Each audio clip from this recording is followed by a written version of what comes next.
Thank y'all for joining us today. Um, we are going to reimagine learning through CBE programs. And my name is Rhonda Blackburn. I am the Senior Director and of Academic Services and Client Success with Strut Learning. And I have two amazing people with me. And so I'm so excited to get this started. So I first want to introduce Monica Shukla Belamontes. And Perfect. I'd like her to introduce herself. Great. It's a pleasure to be here with all of you this morning. I'm Dr. Monica Shukla Belmontes. I'm an associate dean for the School of Business at University of Massachusetts Global. I've been working with the competency-based area for almost 10 years now. And prior to that, our institution has done a lot of work in the online space as well. So a lot of my oversight deals with the curriculum, the tutorial faculty, the structure of the program, and also management of the LMS system with analytics and how we're looking at student progress and all of the different great functionalities of CBE. So thank you. I'll pass it to Dr. Bingham. Hello, everyone. My name is Dr. Shantae Bingham. I have been an instructional designer and also work as an adjunct professor for our university for about 5 years. I also have a huge background in military training. I do a lot of work with faculty and development and working directly into the Strut platform with curriculum building and things like that. So I enjoy being here today and I look forward to getting to speak with you all. Thank y'all very much. It's interesting the way CBE has kind of grown over time. I've been working with CBE for about 10 years now. And so between the technology and the understanding, especially pulling it online. So I would love to start off by really picking your brains a little bit and think about where we started, right? UMass Global has been doing CBE for a while now. And I know, Monica, you started it at the very beginning when it all got started. And so I would love to hear a little bit about what did y'all do what did y'all think about? What did you do to kind of get it started? What was that like? And I want to say it's been it's been a while. Yep, you can bring us up on the number of years that is. Sure, absolutely. We launched our first CBE program in 2014 with a pilot of 50 students. And prior to that, what really stemmed the whole idea of going into that competency-based education space was that President Obama at the time had given a speech about the need for more accessible education for adult learners, looking at something that would be more adaptable, more accessible, and also more flexible as well. So new learning avenues, modalities. Our university was already well versed with blended and online learning. So we had our physical campuses, we had an online campus as well, but we still had online term based. And so what that meant was that all of the sessions were 8 weeks long. And that works for some students, but doesn't work for all students.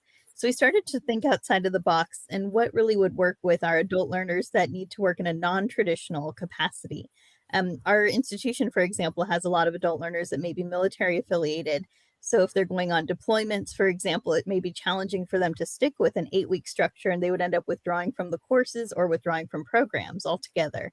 And they have this great benefit of being able to take courses. And we wanted to give them an opportunity to be able to do that. And competency-based education was really that network that helped to bridge that gap. So through our CBE programs, what we really did in the beginning was looked at what do we currently have in terms of resources, capabilities, capacities, knowledge of this type of work, and where are the gaps? What do we need to fill?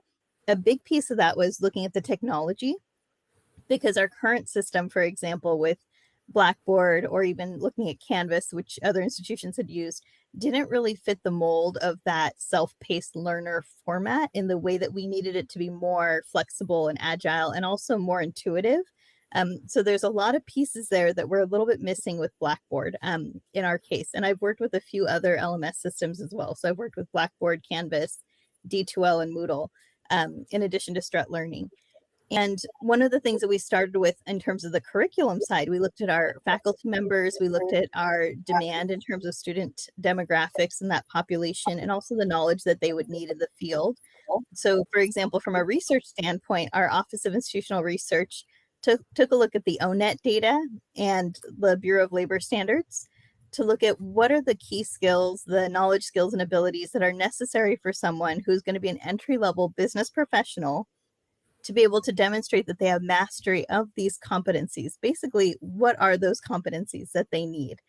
Oral communication, written communication, quantitative analytics, just those basic pieces. But also as a business professional, they need some finance, some accounting, human resources, organizational management. So we brought together our faculty teams from both the School of Business along with the School of Arts and Sciences to really look at what is the structure of this program? What are the competencies that are needed? And then we used a backwards design process.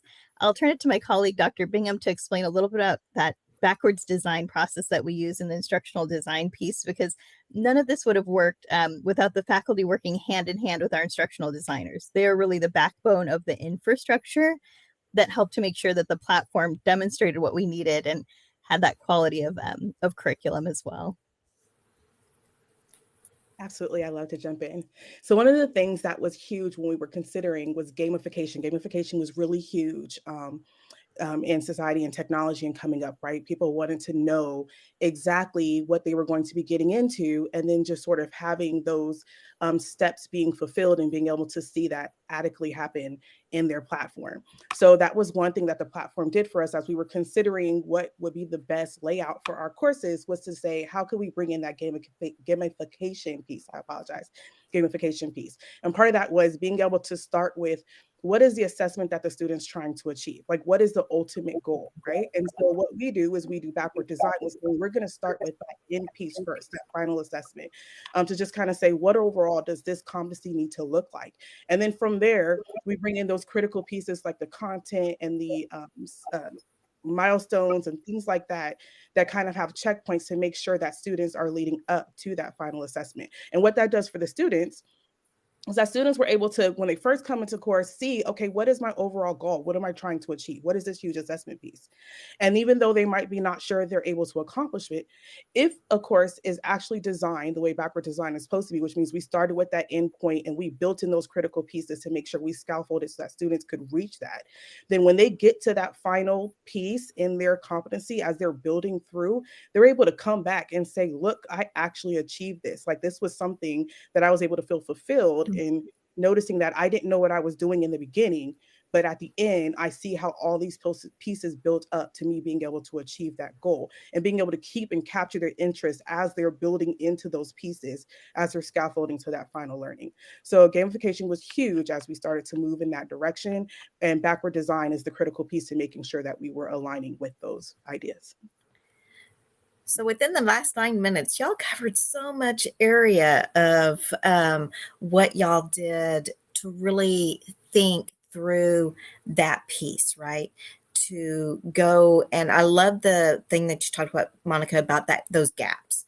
How can we determine where we need to put a program? What type of program do we need to bring, especially with CBE, where people are coming from, they're already working full time, right? Or they're already in the field, or maybe they want to shift their field just a little bit, but they still have a lot of skills already there. And that's one of the things that I love about CBE, is that it gives you that kind of that leg up, right? You can actually see, I have these skills. I need to build more to be able to get the entire program and understanding behind what I'm doing. But it really helps you hone in on, those are the competencies or those skills that I need to get. So I want to kind of take a step back a little bit and kind of focus on that, Monica, with the idea that, you use ONET. Were y'all able to talk to employers in your area about, okay, ONET says this, these are the skills that we said that they say that the students need or the employees need, but is that what y'all are looking for in your workplace. So can you kind of, let's focus in on that a little bit and talk about how that worked?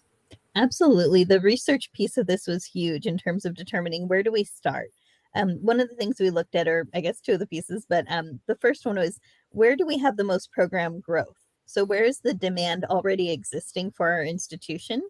Because that at least signals to us that that's a popular major or a popular program, or at least that there's a really high demand and interest there in that type of content in that curriculum. But now what we were looking at is what if it was in a different modality? And that's where we were offering previously, like I mentioned, on ground classes. Then we started to open online, and we saw a little bit of a shift in growth in that online sector. Um, except for every now and then courses like accounting and finance where the student said, nope, I want to be back in the classroom, back with a professor. And I need a little bit more hand holding in those cases. But other than that, we would see that get kind of a shift towards that online learning. And we really saw that explode over the past 10 years too. And then especially with the pandemic. But back to Rhonda's question there on what we did with respect to the data and the research piece of this to really figure out where do we start. So we looked internally first, like I mentioned, and saw a lot of strength and a lot of growth in our bachelor's in business program. We also looked and saw some growth in the IT sector. We know that there's a lot more movement there with cybersecurity and mobile and data and just all of it, data analytics. So we saw that as maybe a secondary area. And then for us, we had a lot of growth at the graduate level in our master's in organizational leadership. So those were the three that we targeted, but started with the bachelor's of business. And what we did also, we had our Office of Institutional Research also conduct a competitive analysis and a landscape, basically an environmental scan of the landscape. And so that environmental scan starts to look at what are the different demands that are out there on the workforce, what are the labor trends, where's their growth. So the Bureau of Labor Standards, they often have career projections as well. So they would see if a business administrator, for example, what is the projected growth of that field for the next 10 years, or a marketing manager or an accounting individual. So it looks at those different career areas.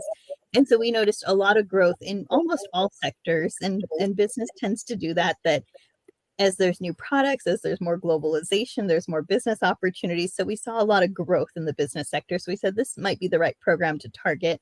Then we looked into the ONET data and the BLS, the Bureau of Labor Standards, really looking a little deeper. And we also looked at the Department of Labor to see what are those skill set areas. So as part of our competitive analysis, we looked at what are other institutions offering in this space. And then we also looked through that environmental scan at what are the knowledge, skills, and abilities that a learner needs to be able to demonstrate mastery and step right into that workforce. We are very much driven towards teaching the students curriculum that is active and engaging and dynamic and teaches them the skills that they need to be ready to go from day one. That's our goal, is if you were to step into that new role, a new company, how do we prepare you well? At least from the standpoint of understanding the strategies and the ways that you would approach that type of work in that field. And so that's where we really saw alignment between all of these different areas. So alignment between the needs in the workforce, our students, the curriculum that we could offer. We had a strong curriculum and foundation that we were already providing in the online sector. We just wanted to make sure that we had that same ability to duplicate that content curriculum material, but make it also more relevant and self-paced through our competency-based learning modality. So that's where we saw similarities and differences. So we looked at also what do we have that exists that's working, but we just want to transform it. And that was really what inspired us to go towards the route of CBEs. How do we best meet the needs of the learner population and the workforce?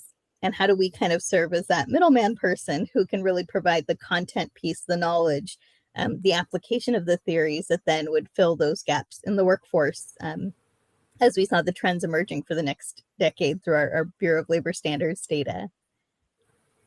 Yeah. Now that's great. So there's a couple of pieces in there that you keep, my brain keeps sparking as you're talking. And one of the things that you brought up was, you already had this online area, right? You already had online courses. And I know a lot of people that are trying to think of ways to help their students either finish maybe faster or get some credit for stuff that they've already know about, or be able to, and that allows them also to move faster too, right? If I already have this knowledge. Um, and you talked a lot about, well, we had this online area. Now we're thinking about how does that translate over to competency based. So there are differences. Can you so I'd like to maybe jump over to Shantae. So, do you see that difference between what do we do in an online that may not translate as well over to CBE, or how would you, if you had an online program already, how could you re-envision that to be a competency-based program? Yeah, absolutely. I would love to speak to that. So one of the things that Monica said at the end of her speaking was she brought in the idea of theory, right? Theories was huge as we were starting to develop and consider how we wanted our CBE model to be. And one of the theories that we relied on is the constructivism. Oh, I probably said that really fast, but constructivism theory, which really just kind of ties into the idea that we wanted our students to be able to connect what the concepts in their course to their previous experience. That was going to be huge, right? We wanted them to not only come in from like a basic layout, but just really being able to tap into that knowledge they already had. Bringing in those that have been in the industry for quite some time, that have a lot of experience and professional background, but just needed to bring that to the paper to finish out that educational landscape that we're hoping to achieve. So one of the things that is required and we hope to really bring forward in our courses is having really authentic learning moments, right? Bringing in concepts that allow them to tap into what is actually going on in the real world, in their professional environments, just like Monica had explained earlier. Like, how do we go in and make sure that it's not just concepts on paper, but things that they can adequately grasp and then go apply in their work environment to help them proceed to their next goal.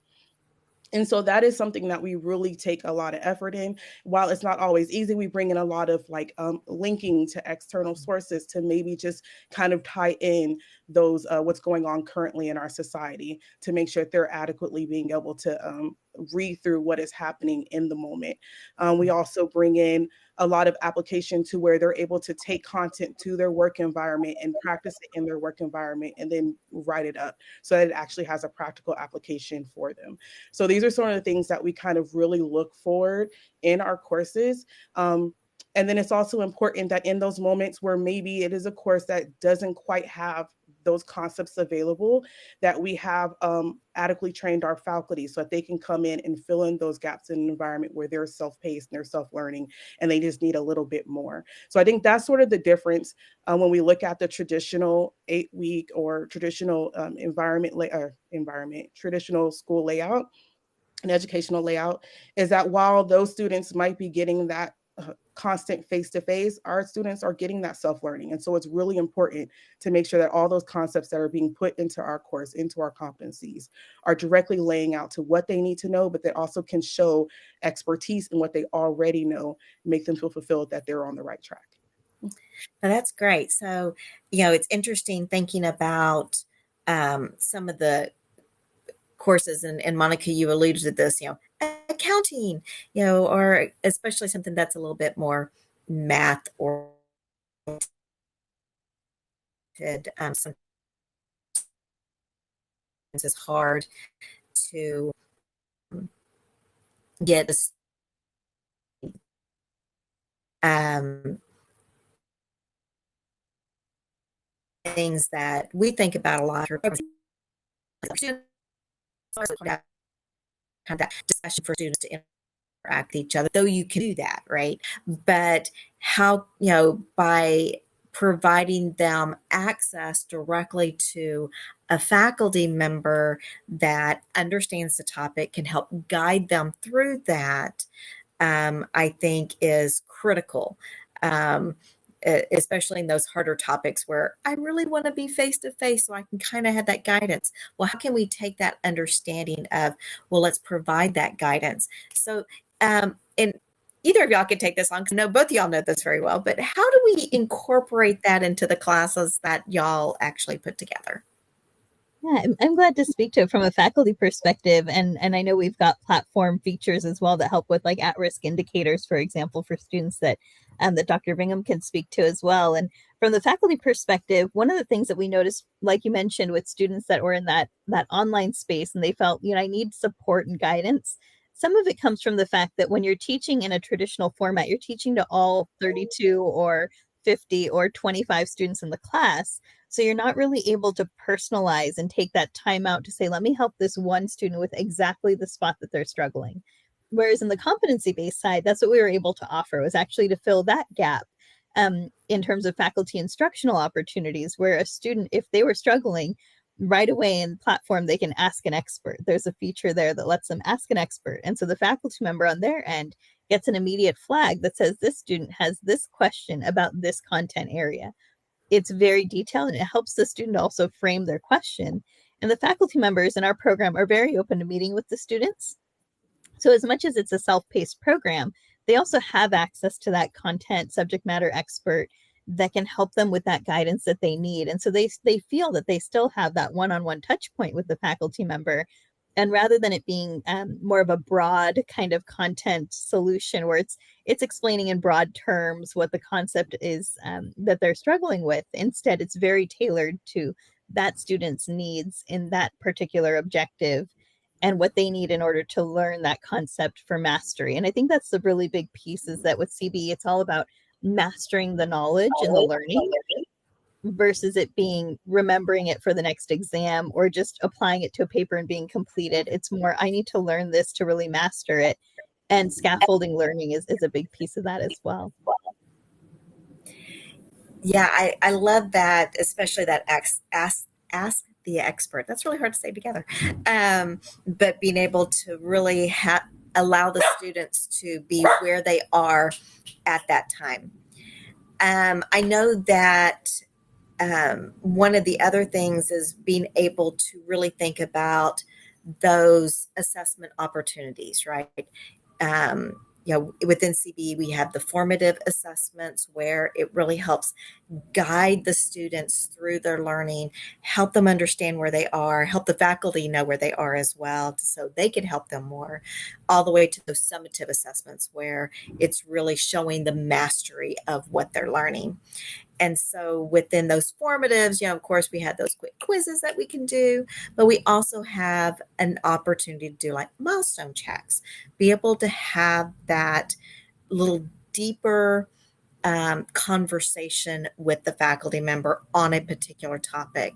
So Shantae, I know you've done a lot of these. So can you talk a little bit about how do you incorporate that in, and what does that look like within your CB environment? Absolutely, Ella. So I was going to say, in the design aspect of it, from an instructional designer perspective, there are 3 moments where we really bring in those opportunities to ensure that the student is having some sort of interaction with the teacher, or at least able to have those knowledge checks. The first one I would say would be discussion boards. While discussion boards are often communication between their peers in a course, it also provides an opportunity for an instructor to kind of tap in and just see, what are the thought process of my students? How are they picking up the concepts? Their students, again, are able to ask the instructor to come in and look at their prompts and their responses and make sure that they're on the correct page. So that's the first opportunity that instructors can really have that moment to kind of tap in and just make sure you took in this learning concept. Is it something that you understand? The second would definitely be those formative assessments. Those formative assessments or milestone checks are actually huge. It gives a moment for the teacher to just kind of, again, assess the knowledge of the student. You've taken in this topic, this objective, you've applied it in some sort of professional environment or authentic way, but let's just have a conversation and make sure that you're on the same path. Is there anything that I can do to kind of help increase your learning, or things like that? And we want to make sure that those are placed adequately throughout the course to allow a lot of opportunities for those students to be able to have that interaction with that with that teacher. And the last thing, if scaffolded correctly, milestones allow the student to really be prepared for that summative assessment when they get there, right? If they have an opportunity to kind of build up to that summative assessment, not only are they having those one-on-one checks with the instructor and being allowed to provide revisions and get correct on the correct path if need be, but they're being prepared for that final summative so that when they get there, they don't feel lost. They actually feel like they've been helped throughout the process, they've been guided throughout the process, and that they're prepared for that final push to be able to show their mastery. So I think that milestone checks are just an amazing important part of our development process. It's particularly in our competencies, to make sure that when they get to that final summative, that mastery, that they're well aware and prepared and have had tons of contact or touch points with their instructor. No, I love that. Especially, thinking about that scaffolding part, right? Really understanding how is a student going through the process of learning whatever it is they're learning, right? So, you start with, some understanding, but then you can assess them in those different ways, and then also kind of help build them up into that mastery part of it. So I'm going to shift just a little bit and kind of go back to thinking about, getting this type of program off the ground at your institution. When you talked a lot about, Monica, about, you going and looking at ONET and looking, talking about what's going on in the field, but internally inside your institution, I'm sure you had lots of partners. Talk about those different partners that you utilize to kind of bring CBE to life. Sure. Originally starting when we looked at the foundational piece of building it, we had to look at, do we have the faculty to teach in this type of program, to build this type of program? Do we also have, for example, the technology to support this type of program?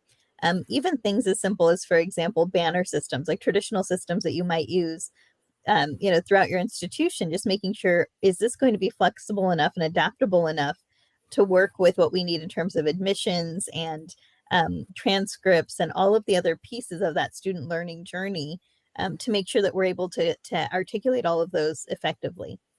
And so we did take a look at also, in addition on the content side, like we mentioned, we had our external research and all of those areas. We also took a look at our business advisory board and asked them for feedback after we developed our kind of initial framework. We wanted to get some feedback on if this strategy works, if this curriculum is scaffolded correctly, like we were just discussing.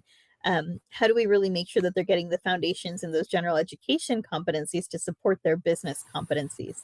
And so we had to look at the curriculum side and also what resources do we have or what resources do we need. So we definitely needed to look at our technology, and our existing LMS at the time was not going to be effective to meet our needs to scale this type of learning modality. So we had to really look at what is the best way for us to build a platform or have a platform that would support multiple users that are multiple points within a course, that has almost like modular learning. So they're learning components at a time. We also built some pieces into our platform where we wanted to learn what knowledge does the student have initially as they're coming into the program. And then that way we could really fill their learning gaps. And so we took a look at that as well to see, we built in, for instance, some pre-assessments for students that would come into the competency. They would take a smaller assessment just to find out where there's gaps in their learning. And that's not something that was feasible in the Blackboard learning platform. And I've also, like I mentioned, worked in Canvas. It also doesn't have that computer adapted technology piece to it. The other piece as well is when we looked at Blackboard, some of the strengths and weaknesses there, you get a lot of data on that course. But from an aggregate level, it's really hard to get aggregate level data on how students are performing across the program, because it's built as in course by course data, versus what we're able to do in the platform that we went with Strut Learning was really looking at what is happening for the student learner, where are they struggling, where are bottlenecks in terms of the learning journey, for example. All of those pieces that were strengths to the learning platform that we're using now with Strut Learning, because we were able to see a really robust analytics. And I know we'll probably have a future webinar on that area, but at a very high level, we looked at our existing infrastructure and our technology pieces, our existing resources, and then we started with what we needed to really build that internal infrastructure. So a really well-developed CII, for example. We partnered each faculty member with an instructional designer so that we were making sure that we were following that backwards design. When we initially started, we also hired a psychometrician because we had proctored exams. And we wanted to make sure that we were effectively using all of those different types of statistical analyses as well, that would say that we are We have questions that are unbiased, we have questions that are effective, that are aligned, that are scaffolded, all of those pieces. Later in our future programs, we ended up shifting towards more project-based assessments. But either way, the platform was adaptable enough to allow us to make those changes as needed. That is amazing. So it takes a whole village, right? It takes so many different people to come together, really thinking about all of these different parts. And I know, Shantae, you worked with a lot of the faculty to be able to kind of bring this out, and start building. One of the things that is when I'm working with my students and talking about, how, when you're going to implement something, what are the things that you need to think about and or overcome as you're doing it.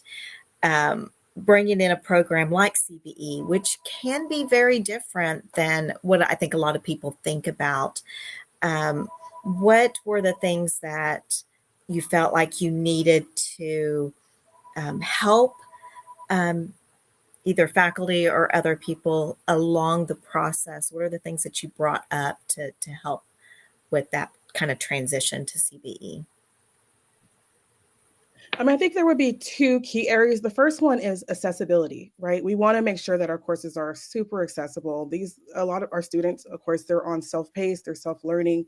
And so they're interacting with their content a lot of times on their own until they get to those milestone checks. So making sure, if the whole idea is for them to be able to activate their learning at their preference, that we're having accessible content that they can access from whatever profile they want to answer from, whether it's their phone or their laptop or iPad or whatever that might be, making sure that they have access to that. And that also that the content is available to them to a way that they can easily access it, easily digest the information. So making sure that it's being chunked appropriately in small bites. We don't want to overload them with too many content.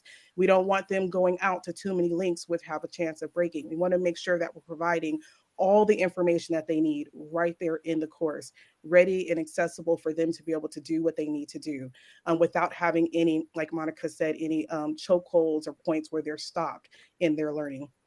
The second thing I wanted to bring up, which I just kind of mentioned, was pacing, right? We want to create a competency that allows students to flow in a way that they're constantly taking in information and being able to break up that content, digest it, and show mastery or learning without having too much of it come at one time and then getting lost. So it was really important as we were developing our courses to say, hey, what is the most important thing that this student needs to learn to be able to put effort and show their goals and their mastery in their own professional environment? How can we bring that to them in the most succinct way? And how can they show that they understand these concepts in a pace that won't, at times when you get in a course and it's too long, you tend to get bored. They might, decide this is too much this right now. So how do we keep them engaged and motivated as they're going through these courses, and constantly letting them go back to that gamification of seeing how they're applying what they're doing to the end goal, which is really important. We want to always make sure that every activity, they're able to see how they're applying that work and that learning to whatever it is that they're trying to achieve at the end.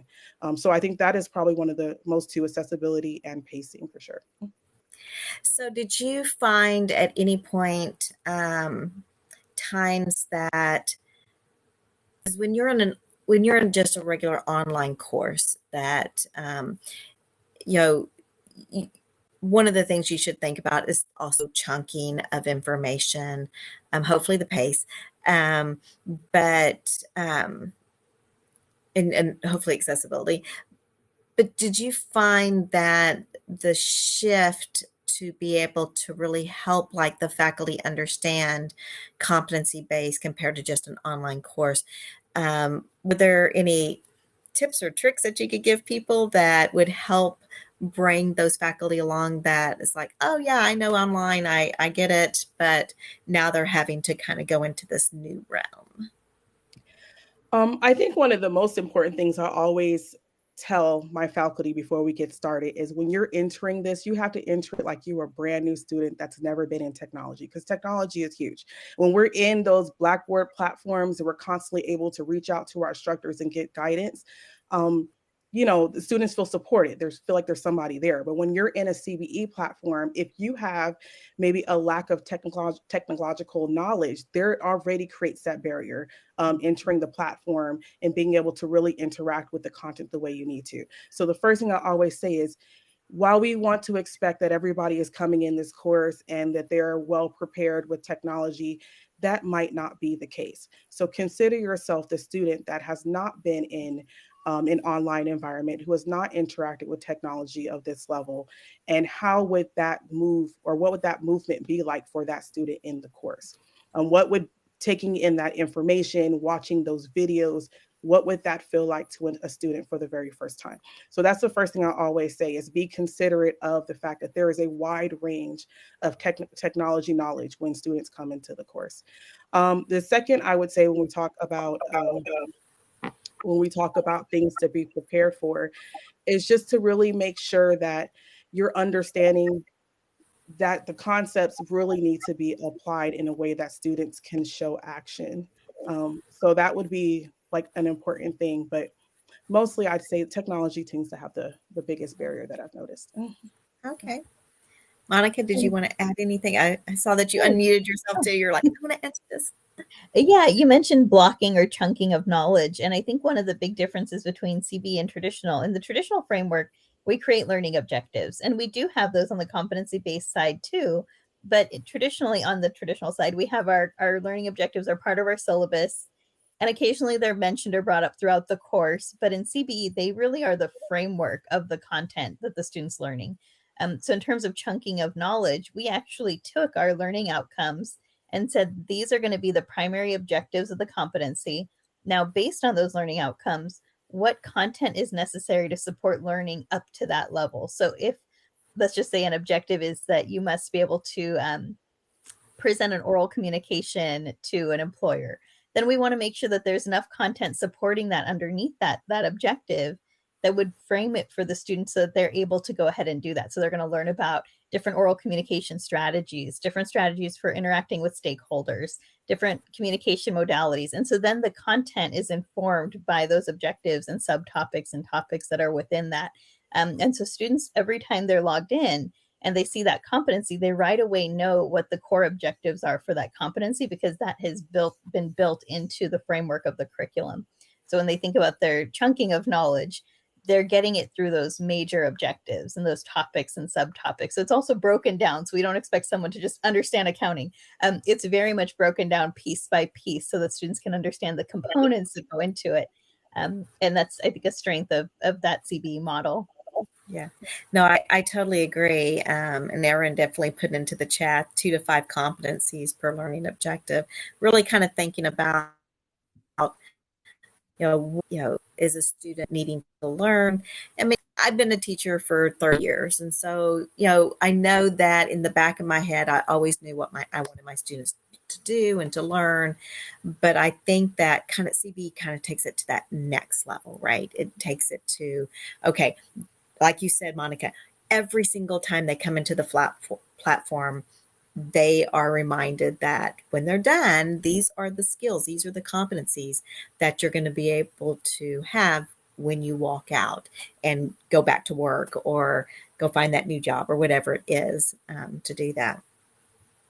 I do want to remind people, as you see there in the chat, you can definitely ask any questions. So if there's a burning question that you would love to ask us, please type it into the chat.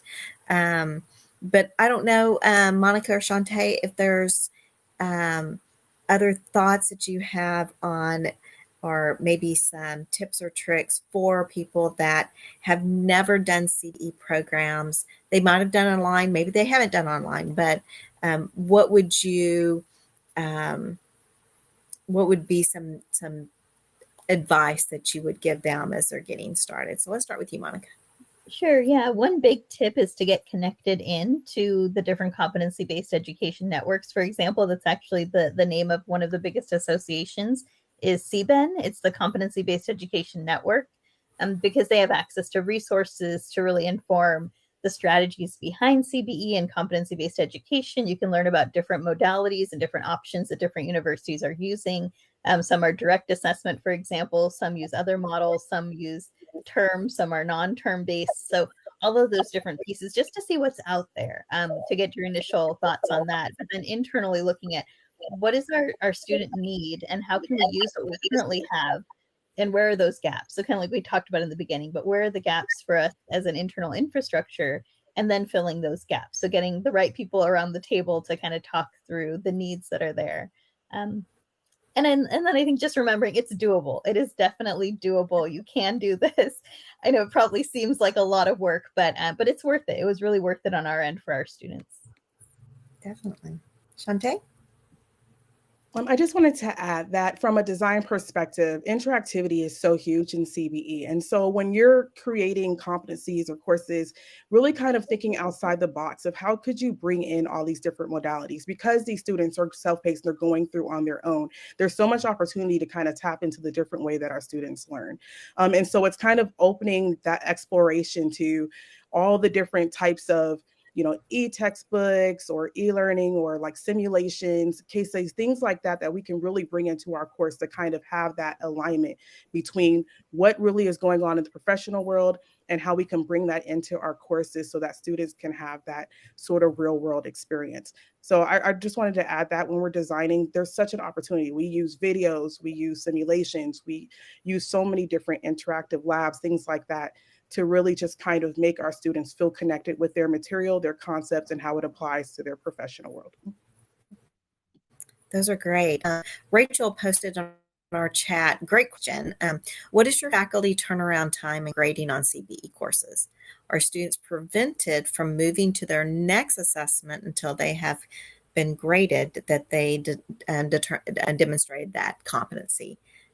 Sure. We have a 72-hour turnaround. So it's 3 days on our milestones, which are our discussion board posts, and then also graded assignments. And then, and the platform indicates the students like when they submitted. So the faculty members get a workflow notification of where they need to start. So what's the priority on that grading or addressing that student milestone. And for us, we chose to have it lock. And so students are able to move through as long as they continue to progress. So they have to respond to a milestone, then they can continue on. So they're not really stalled at all. But the faculty member does have to approve all of those milestones before the assessment unlocks for submission. So from the beginning, students can see the final assessment, but they just can't submit to it until they've already gone through all of the milestone discussion board posts and they've been affirmed, to show that that student has mastery of those milestones. That's a great answer. And one of the things that, and this question I think brings up a great point to where that is part of your conversation, I think, at your institution when you're starting to put this together. What we've seen is that different schools do it differently. They may have, a 72-hour turnaround, but others may have a 24, or some may have a week, so it kind of depends on how you want to put your policies and procedures together for your CBE program. And sometimes that goes along very similar to your same procedures and policies for online. If you're expecting faculty to get back with the students within a certain amount of time in your online programs. But I think that those create those rich conversations that you can have with the department or the different people at your institution to make sure that you are going down the right road with the CB program you want to put together. I don't know, is that something, I mean, it sounded like at the very beginning, Monica, when y'all first started talking about putting CB together, that was a big part of y'all's conversation. What does this actually look like? Mm-hmm. Absolutely. We needed to start with an idea of what are the needs? What should it look like? How do we want it to flow? In our case, for example, we wanted students to see the final assessment right away so that they knew what they were working towards. And so that as they were going through the competency, they might take notes in their learning journal that would help them as they got to that final assessment. And so that way they already had that in mind. And that's actually what's pretty common in the traditional side as well. Most students can see what the final assessment will look like at the end of the term if it's not an exam, for example. Typically, with a project, you want students to know at the end of this course, you're going to do a team project or a paper or a case analysis. So we want them to see that and then work towards it. Yeah, and I was just going to jump in a little bit and say, I think that speaks a little bit to the faculty training, that consideration, as we were talking about, when you're looking at those critical faculty pieces, because CBE model is so different in that, at any given point, you could have a limited number of students, you could have a large number of students, and those students can sporadically go into those assessments at different times. So on the faculty side, being a designer, I hear a lot of, how to prepare on the faculty side for having those grading periods to be able to provide those authentic responses and not have students be bottlenecked waiting for you to move to that next point. And so those are those conversations I feel like if you have them in the beginning as you're designing your faculty and who you want in your courses and how you want them to interact, those are the conversations to have with them, that these moments do occur and how can you navigate as an instructor, as a instructor, in our courses to ensure that that authentic assessment can happen without bottlenecks and without teachers feeling overwhelmed. Definitely. And I like that, really thinking through the process of what that flow looks like. What is the workflow of the faculty member, right? Or what is in the workflow of the student? What are they going through? How are they getting that feedback? And what are the different assessments as they're going through the program?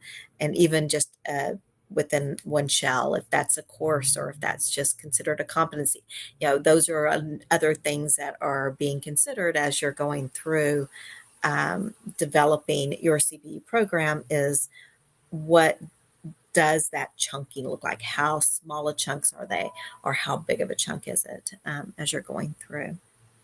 So I know that this is starting our series of different webinars, and really, I definitely want to thank Monica and Shantae for coming on and really kind of talking through what were those beginning steps that they had to go through to be able to kick off and jumpstart their CBE program. But then going forward, the next webinar we're going to do is actually on accreditation, those wonderful terms that we get to deal with in academia all the time. And what does that look like? How do you actually go through the process of accrediting or getting your CBE program accredited? And what are the things that you have to continue to think about? So that's going to be coming up in March, March 28th, and at the same time. And then we will continue the series talking about diving deeper into how do you actually develop a program, or the courses within those programs, or how do you get faculty involved and trained up on what you're doing. So those are a lot of the different topics that we're going to continue to talk about within the next few months as we're going through talking about actually reimagining learning. So I don't know, Monica or Shantae, if there's anything else you would like to add to wrap up. I think those are the major pieces, is just looking at, where you're at now, where do you envision the curriculum and the content and the structure in the future, and then what's necessary there to bridge that gap. Yes, and I thank you. I look forward to talking about that design concept, because that really is the critical. It's all critical, but I'm a little biased. I feel like design is really critical to making sure that student experience is everything that we need it to be, so our students are really getting the concepts they need. Definitely. Well, I don't see any more questions in the chat. And I, again, want to thank Monica and Shantae for coming on and talking with me about CBE and how to get you started. So hopefully we'll see you in future webinars, and I hope everyone has a wonderful day. Thank you.